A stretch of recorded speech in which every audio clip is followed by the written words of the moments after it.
Hi, my name is Phil, and I'm here to explain to you what some of your options are for selling your home.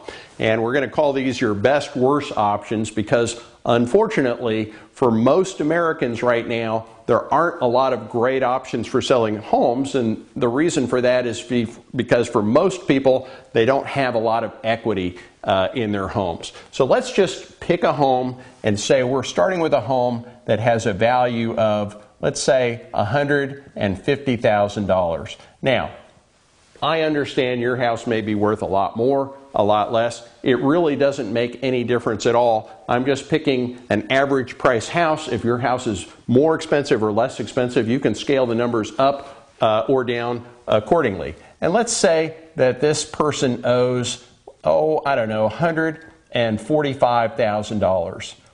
This is pretty typical for this particular seller. They have a tiny little bit of equity. Unfortunately, for most people, they have no or even negative equity. So even if you owe more or less, you're going to see that the options don't change a lot. The numbers change a little bit, but it's probably not going to draw you to any different conclusion. So if you want to sell your home today, you've got some different options. For most people, they want to sell their home quickly, and they want to sell their home for as much money as possible. So they're going to look at their different options, and the different options have different trade-offs. Now, if you want to sell your home quickly, your best option might be to sell it to a cash buyer. And a cash buyer is going to buy the house quickly, but cash buyers, which are also known as investors, will typically pay a maximum of about 70% of the value of the home. And the reason is most cash buyers, and I know I'm a cash buyer and an investor, most cash buyers are buying houses because they want good deals for their cash, and they may want to resell the property for a profit. So typically the most you'll sell to a cash buyer would be about 70% of value, which for this home would create an offer of, let's say, $105,000. Now, if you sell your house to a cash buyer, it does not affect your credit, so your credit is okay, and it's pretty fast. So the time it takes is going to be, maybe 2 to 3 weeks. Very quick.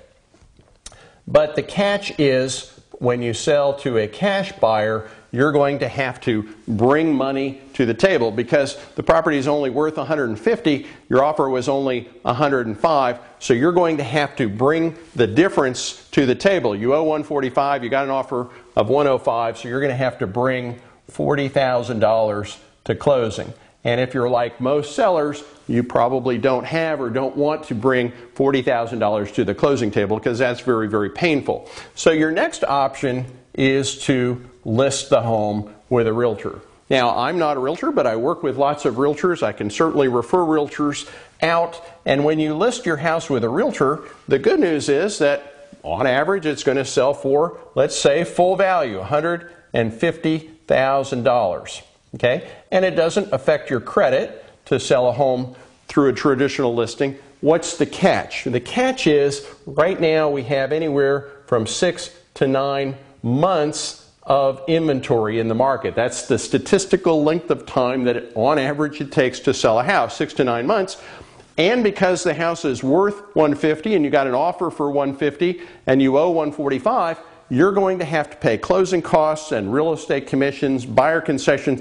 Typically it costs about 10%, which in this house would be $15,000 that you're going to have to bring to the table. Now you do have $5,000 in equity, so if you deduct the $5,000 out, it means basically you're going to have to bring $10,000 to the table.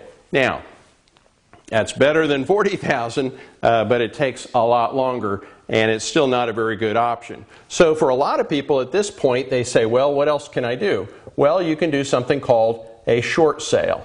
And I know a lot about short sales. We've actually done over 1,000 short sales for people.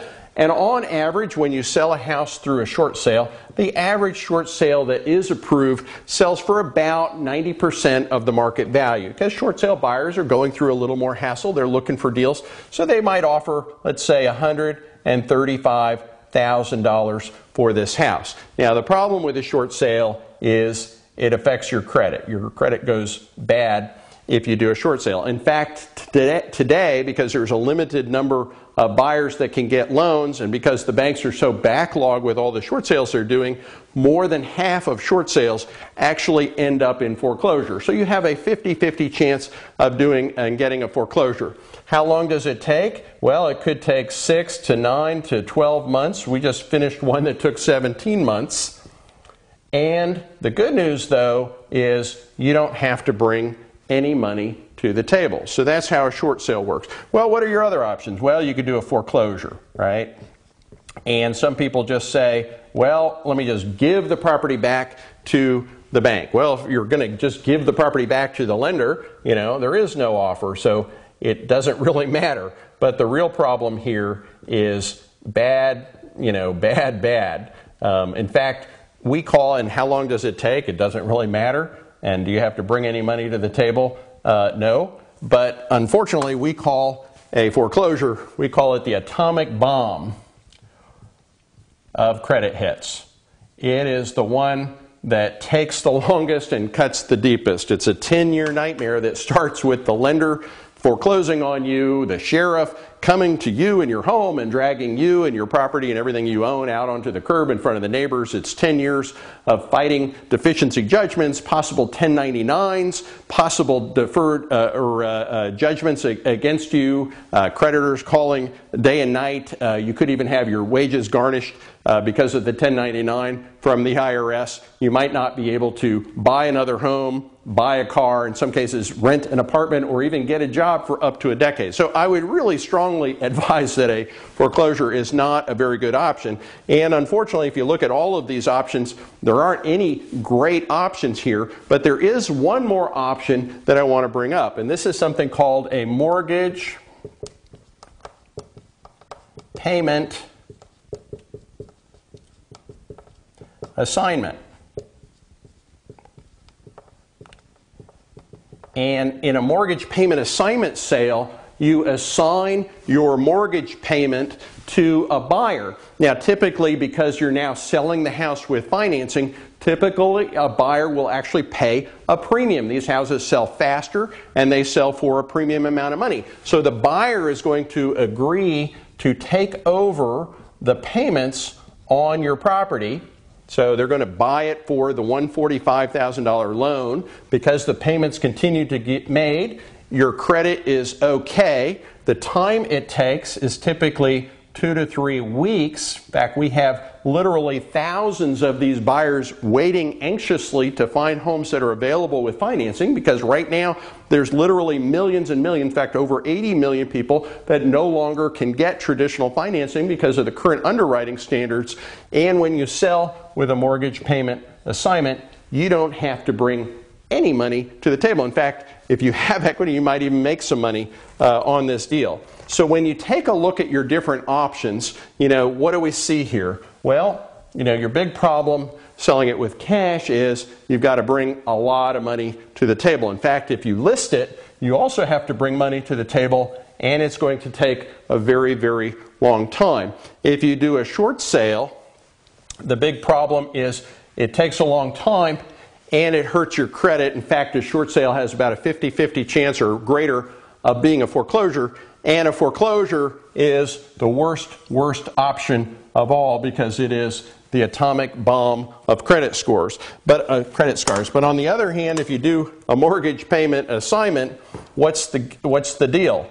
Doesn't affect your credit. It's as fast as selling for cash, and you don't have to bring any money to the table. So you can see that a mortgage payment assignment is actually a pretty good option when you compare it to all the other options that most people have. Now, I know everybody's situation is different. I tried to make this point earlier.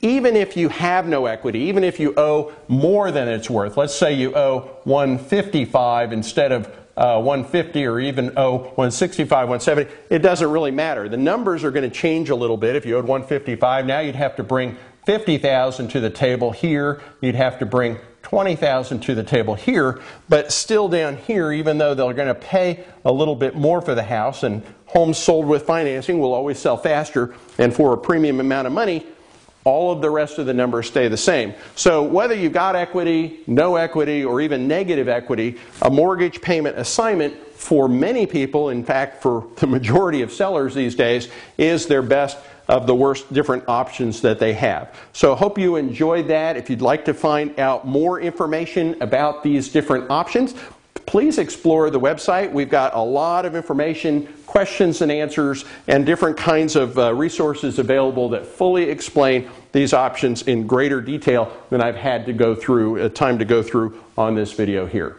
Thank you.